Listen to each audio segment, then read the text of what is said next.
Hello everyone, welcome to APJ Abdul Kalam education centre. আজকে আমরা আলোচনা করব Calcutta university law entrance test অর্থাৎ সিইউইটির এক্সাম প্যাটার্ন ও ক্রাইটেরিয়া সম্পর্কে। তো আজকের এই ভিডিও চালু করার আগে আমরা আমাদের কোচিং ইনস্টিটিউশন অর্থাৎ APJ Abdul Kalam education centre সম্পর্কে কিছু জিনিস বলতে চাই। APJ Abdul Kalam education centre 2024 সালে এর আমরা আমাদের ইনস্টিটিউশন শুরু করি এবং আমাদের প্রথম ব্যাচ প্রগতি 1.0 ব্যাচ ক্যালকাটা ইউনিভার্সিটির জন্য আমরা চালু করে থাকি এবং সেই হিসাবে প্রথম বছরে আমাদের রেজাল্ট যদি বলতে চাই, প্রথম বছরে আমাদের রূপসা আহমেদ যে ক্যালকাটা ইউনিভার্সিটির এখন হাজারা ক্যাম্পাস পাঠালো, সে 7তম স্থান অধিকার করে। তাছাড়া আমাদের এই প্রথম ব্যাচ থেকে অলমোস্ট 15 বেশি স্টুডেন্ট ক্যালকাটা ইউনিভার্সিটির বিভিন্ন কলেজে তারা এখন বর্তমানে পড়াশোনা করছে।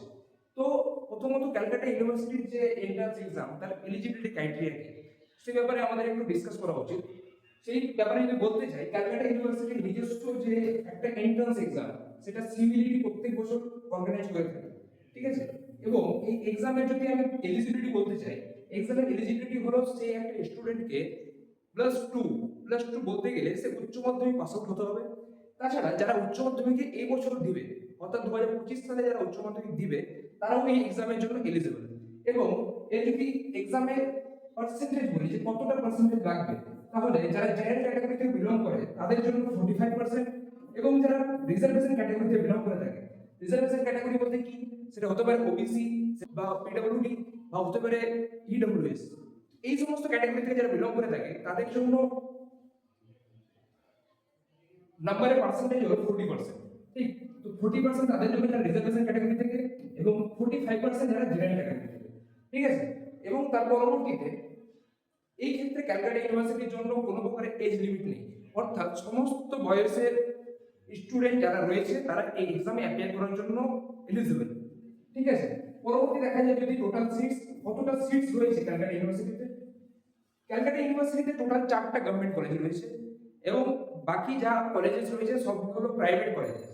তো গভর্নমেন্ট কলেজে বলতে গেলে 580 প্লাস গভর্নমেন্ট কলেজের সিট রয়েছে, ঠিক। এখান থেকে তোমরা ক্যালকাটা ইউনিভার্সিটির ব্যাপারে একটা ওভারভিউ পেয়ে গেলে যে ক্যালকাটা ইউনিভার্সিটি কি, ক্যালকাটা ইউনিভার্সিটির এলিজিবিলিটি ক্রাইটেরিয়া কি, টোটাল সিট কত, এই ব্যাপারে একটা টোটাল ওভারভিউ পাওয়া গেল, ঠিক আছে। যদি আমি নেক্সট বলতে চাই সিলেবাস, সিলেবাস বলতে গেলে ক্যালকাটা ইউনিভার্সিটির যদি পিওইউকে ভালো মতো অ্যানালাইজ করা যায়, ক্যালকাটা ইউনিভার্সিটি মেইনলি 5টা টপিক থেকে কোশ্চেন জিজ্ঞাসা করে থাকে। প্রথমে রয়েছে ইংলিশ, যেটা 30 মার্কসের। দ্বিতীয় রয়েছে লিগ্যাল রিজনিং, তৃতীয় রয়েছে কারেন্ট অ্যাফেয়ার্স, চতুর্থ রয়েছে জেনারেল স্টাডিজ এবং পঞ্চম রয়েছে লজিক্যাল রিজনিং এবং ম্যাথ, ঠিক আছে। টোটাল 100 মার্কসের কোশ্চেন এখানে এসে থাকে এবং এই ক্ষেত্রে কোনো নেগেটিভ মার্কিং নেই, ঠিক। এবং আমি এই প্রত্যেকটা সাবজেক্টের কি ডিটেল অ্যানালাইসিস, ডিটেল কি কি টপিক পড়তে হয় সেই ব্যাপারে আমরা আলোচনা করব নেক্সট স্লাইডে। তো নেক্সট স্লাইডে যাওয়া যায় হচ্ছে ইংলিশ।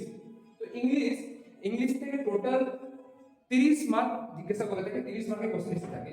এবং যদি ইংলিশের টপিকটাকে যদি ডিভাইড করা যায়, তো ইংলিশের টপিকে দুটো পার্ট রয়েছে।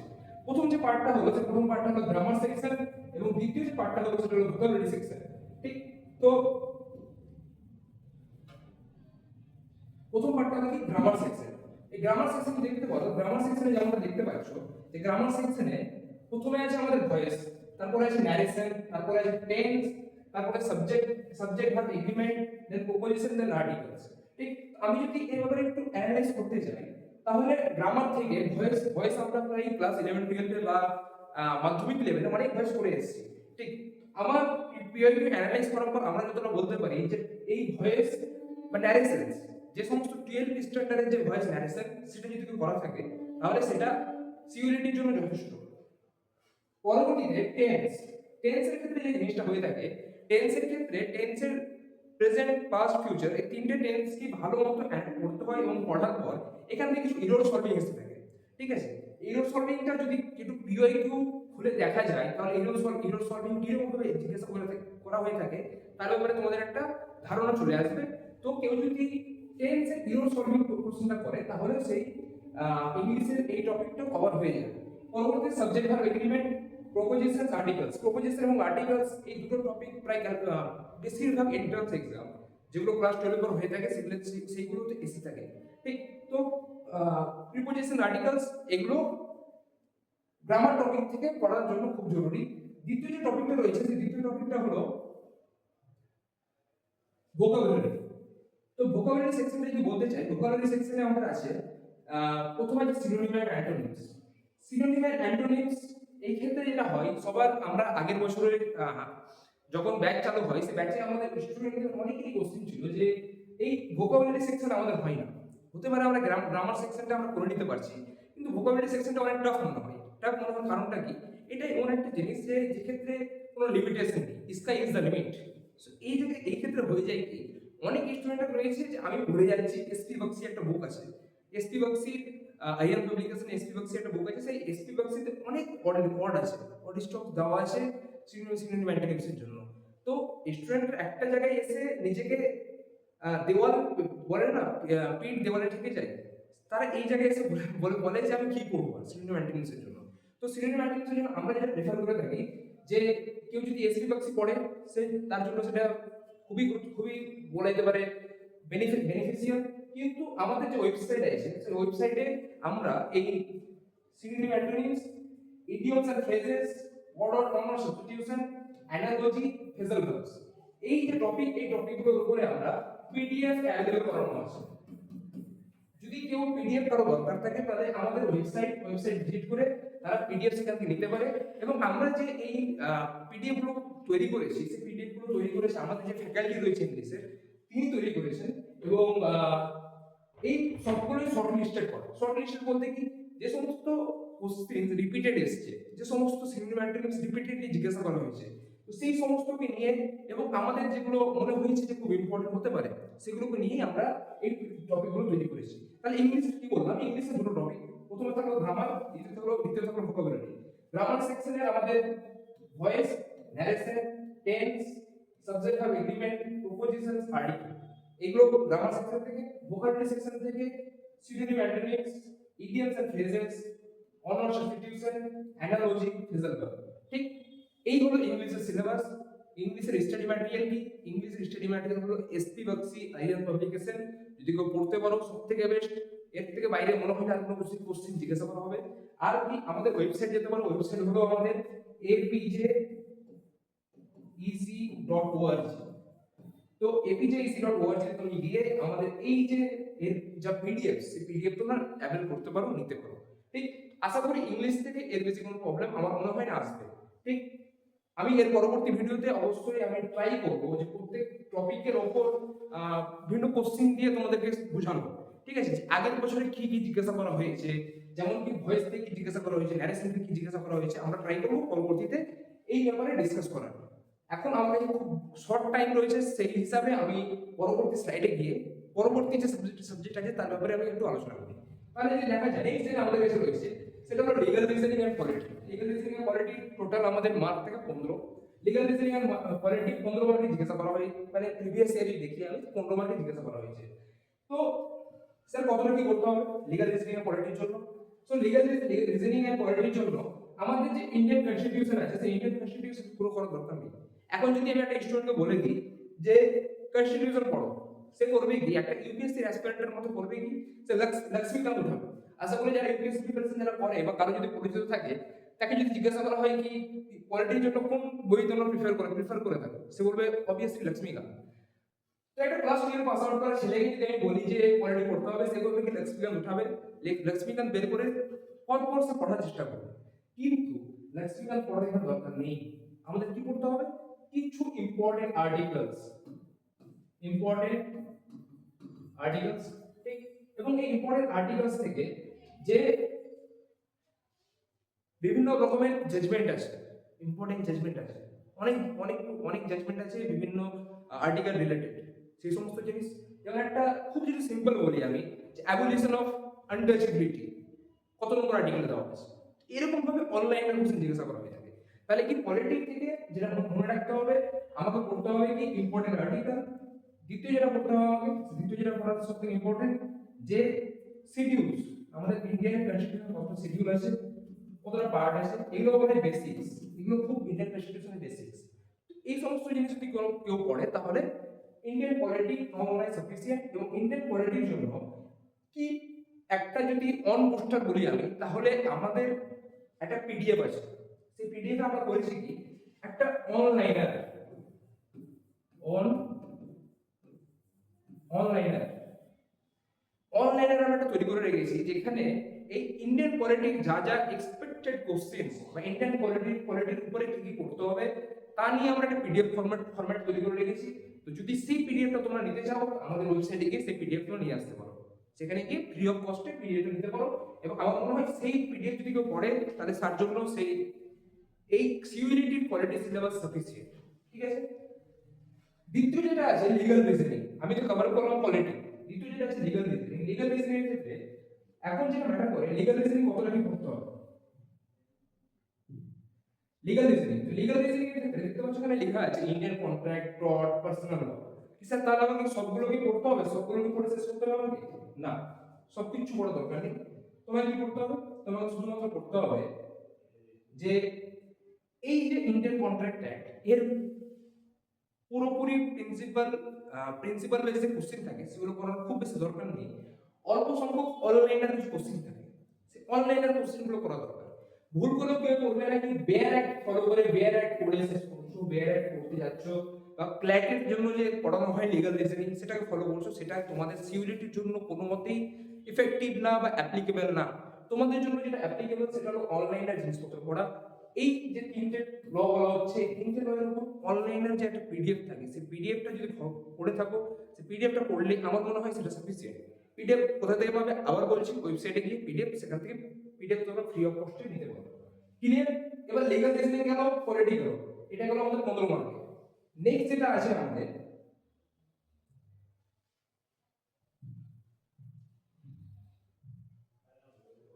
Current current affairs. যদি কারেন্ট অ্যাফেয়ার্স কথা বলতে চাই আমি, কারেন্ট অ্যাফেয়ার্সের যেটা ইম্পর্টেন্ট, খুব বেশি ইম্পর্টেন্ট রোল প্লে করে একটা এন্ট্রান্স এক্সামের র্যাঙ্কের ক্ষেত্রে। র্যাঙ্কের ক্ষেত্রে কি হবে, যে কারেন্ট অ্যাফেয়ার্স অনেকে আমরা পড়ে থাকি। কারেন্ট অ্যাফেয়ার্স কিভাবে পড়বো, কি পড়তে হবে কারেন্ট অ্যাফেয়ার্সের উপর? কারেন্ট অ্যাফেয়ার্সের উপর আমরা যদি কারেন্ট অ্যাফেয়ার্সকে ডিভাইড করি, কারেন্ট অ্যাফেয়ার্সকে ডিভাইড করলে অনেক কিছু জিনিস পাবো। যেমনটা দেখতে পাচ্ছ, প্রথমে আমরা দেখা যাচ্ছে যে ইন্টারন্যাশনাল বিভিন্ন ইন্টারন্যাশনাল লেখা আছে। ইন্টারন্যাশনাল উপর অনেক কিছু আছে, ইন্টারন্যাশনাল নিউজের উপর আছে, ইন্টারন্যাশনাল অনেক সময় আসে বাউন্ডারি রিলেটেড অনেক প্রবলেম, অনেক সময় অনেক কোশ্চেন এসে থাকে। অনেক সময় তোমরা শুনেছো এর সঙ্গে এর কোনো কিছু হচ্ছে, ঠিক আছে, কোনো বাউন্ডারি ডিসপিউট হচ্ছে, তো সেই সমস্ত জিনিস ইম্পর্টেন্ট হয়, কিন্তু সেগুলো জিনিস আমাকে পুরো ডিটেলে পড়ার দরকার নেই। আমাদের কি করতে হবে, ওখান থেকে শুধুমাত্র ইম্পর্টেন্ট যে জিনিসপত্র থাকে সেগুলো পড়া যথেষ্ট।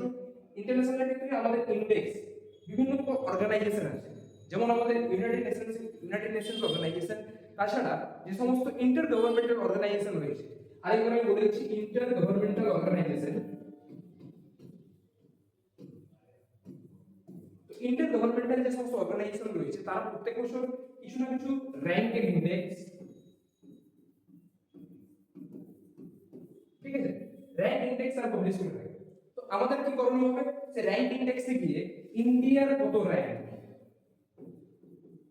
অফ ইন্ডিয়া, তো ইন্ডিয়ার র্যাঙ্ক কত সঙ্গে ইন্ডিয়ার র্যাঙ্কটা আমাদের সর্ট আউট করতে হবে, ঠিক আছে।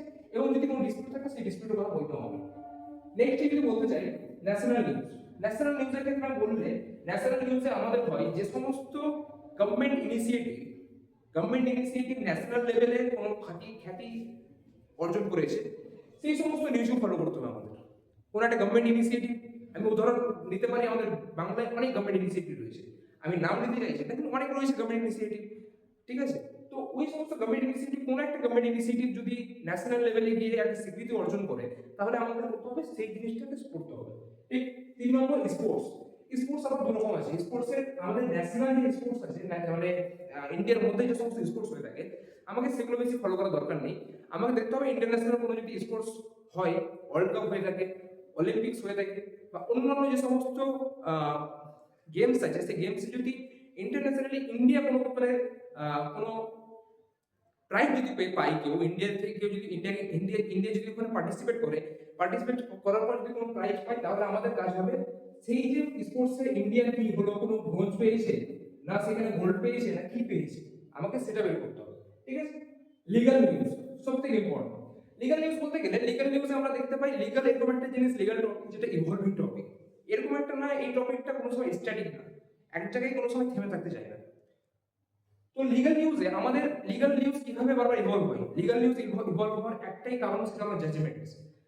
সুপ্রিম কোর্ট বা অন্যান্য যে সমস্ত হাইকোর্ট রয়েছে, মেনলি সুপ্রিম কোর্ট, যদি এরকম কোনো জাজমেন্ট দেয় যার ফলে কোনো একটা প্রভিশনস যেটা ছিল আগে সেখানে সেটা যদি অল্টার হয়, মাথায় ঢোকাতে হবে। এরকম একটা জিনিস না যে যেটা আছে সেটাকে কিছু করছো, মানে যেটা আছে সেটার উপর কোনো কিছু এলো সেটা না, যদি সেটাকে চেঞ্জেস কোনো কিছু আসে সেই জাজমেন্টের দ্বারা, তাহলে আমাদের করতে হবে কি, সেই জাজমেন্টের উপর কাজ করতে হবে। সেই জাজমেন্টটা কি, সেই জাজমেন্টের নাম কি, ঠিক সেই জিনিসটা করতে হবে। ক্লিয়ার? ডিফেন্স, আমাদের ডিফেন্স সেক্টরে যদি বলি, আমাদের ডিফেন্স সেক্টরে, ইন্ডিয়ান ডিফেন্স সেক্টর যদি আমাদের তিনটে আছে, নেভি, এয়ারফোর্স, আর্ম ফোর্স। এই যে তিনটে আমাদের বডি রয়েছে, এই বডি যদি কোনো প্রকারের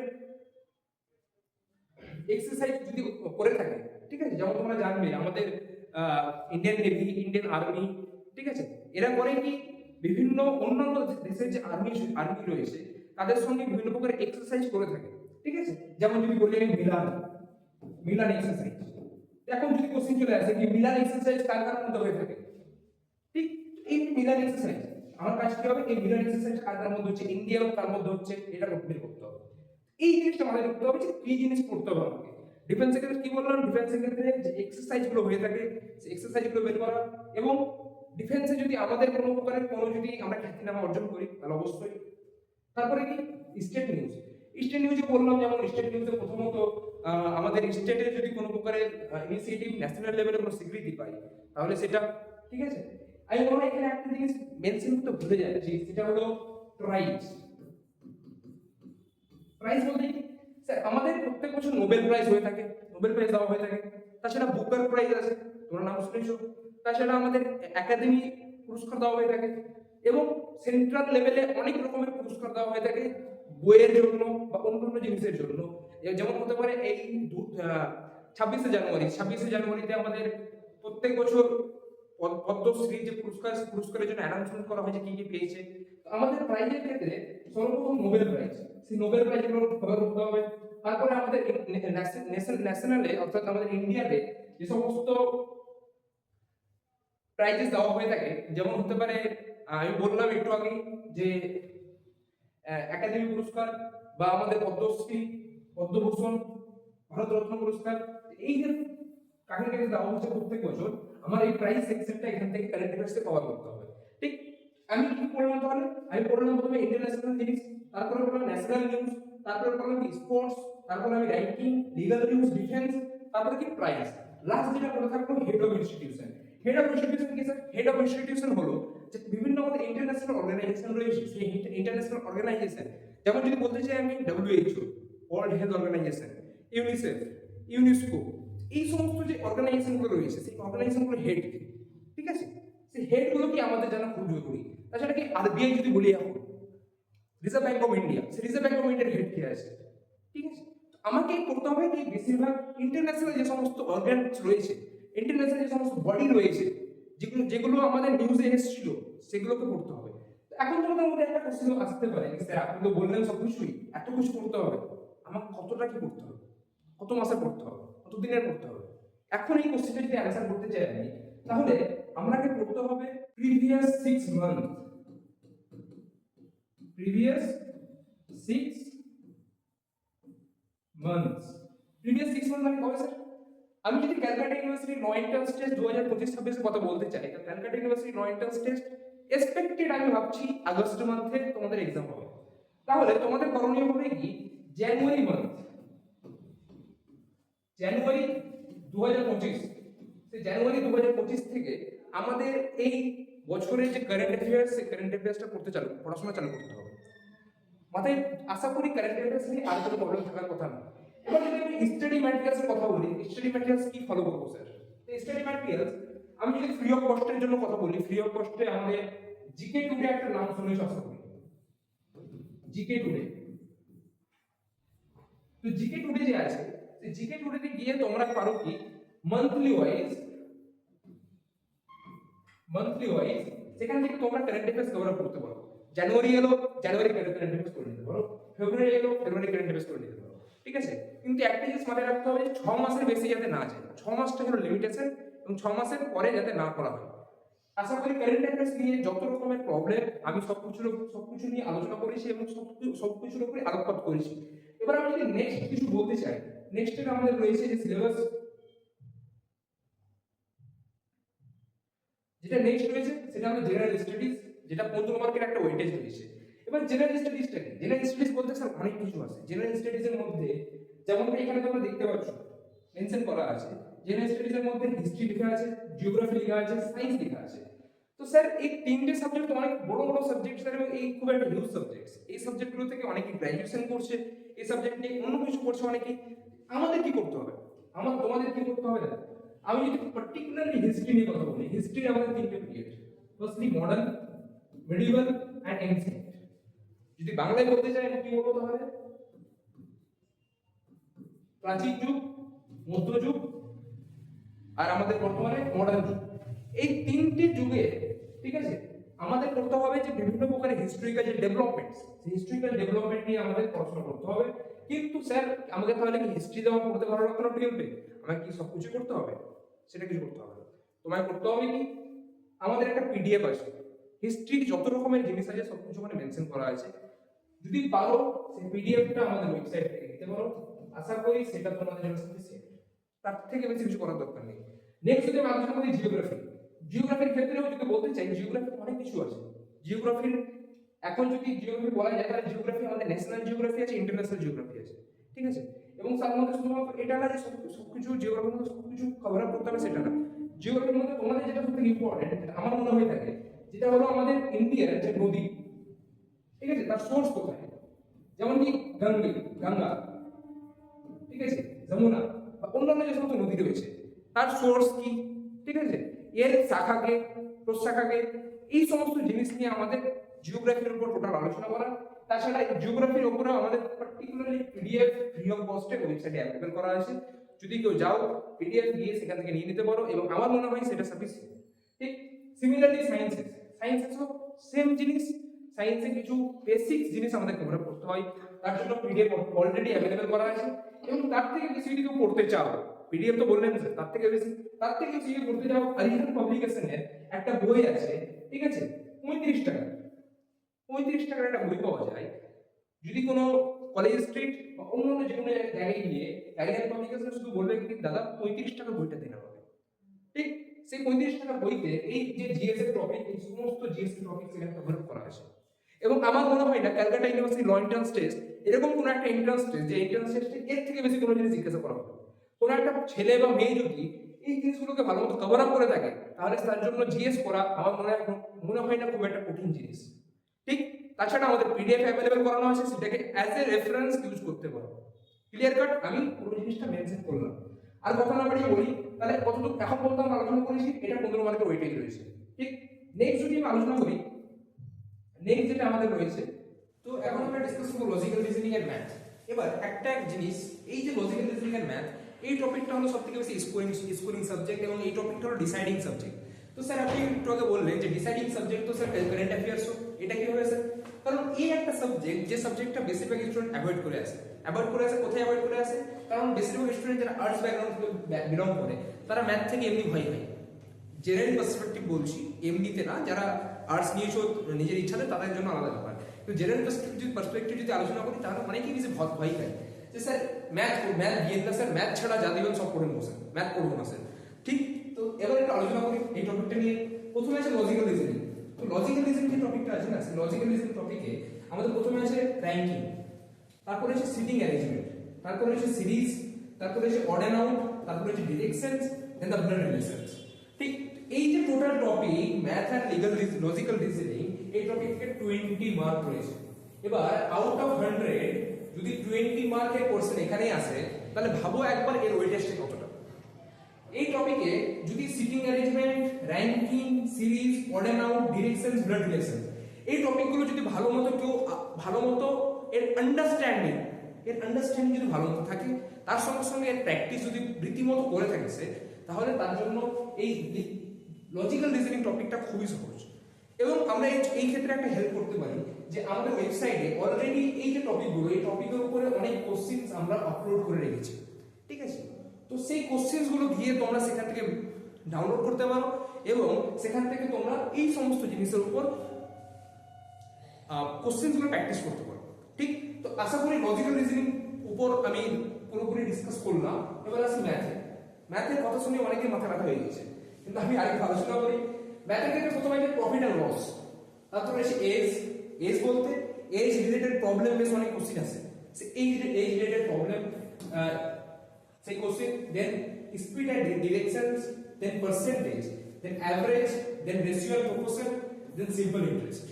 ঠিক, এই যে কিছু টপিক আছে, এই টপিকের ওয়েটেজ খুব বেশি। এই টপিকগুলো যদি কেউ ভালো মতো করে, এই টপিকগুলো যদি সে কেউ ভালো মতো প্র্যাকটিস করে, তার জন্য মনে হয় ম্যাথের কোশ্চেন সলভ করা খুব ইজি হয়ে যাবে, এবং খুব ইজিলি সে ম্যাথের যে টপিক এবং ম্যাথের যে 20 মার্ক বা 10 মার্ক আসবে ম্যাথ এবং লজিক্যাল রিজনিং থেকে, সে খুব সহজেই সে কমপ্লিট করতে পারবে।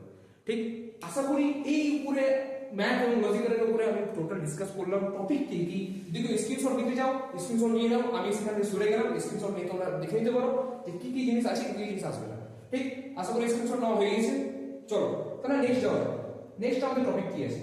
নেক্সট আমাদের যে টপিক আছে আজকের মতো এটুকুই, আর নেক্সট টপিক নেই। যারা ভাবছে কিছু থাকবে, নেই।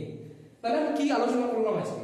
আজকে আমরা আলোচনা করলাম ক্যালকাটা ইউনিভার্সিটির যে পুরো ওভারভিউ, ওভারভিউ নিয়ে পুরোপুরি ডিসকাশন একটা হলো আমাদের, যেখানে আমরা আলোচনা করলাম ক্যালকাটা ইউনিভার্সিটির যে 5টা ইম্পর্টেন্ট টপিক কি কি। স্যার আমি অলরেডি বলেছি 5টা ইম্পর্টেন্ট টপিক কি। 5টা ইম্পর্টেন্ট টপিক হলো আমাদের, অলরেডি দেখতে পাচ্ছ এখানে,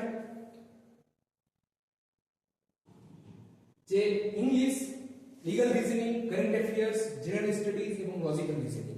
এই যে 5টা টপিক, এই 5টা টপিকের উপর কি কি ইম্পর্টেন্ট জিনিস পড়তে হবে, কি জিনিস পড়তে হবে না, সেগুলো নিয়ে আমি ডিসকাস, এই যতক্ষণের ভিডিও হলো সেই ততক্ষণের ভিডিওতে আলোচনা করার চেষ্টা করেছি, এবং আশা করেছি যে আমার তরফ থেকে যতটা ভালো দেওয়ার ততটা ভালো দিয়ে এই জিনিসটা রেকর্ড করার চেষ্টা করেছি। আশা করি তোমাদের এই জিনিসটা ভালো লাগবে, এবং এই যে তোমাদের সিভিলিটির এক্সাম তাতে খুব হেল্পফুল হবে বলে আমি আশা করছি। ধন্যবাদ সবাইকে এই ভিডিওটা এতক্ষণ পর্যন্ত দেখার জন্য।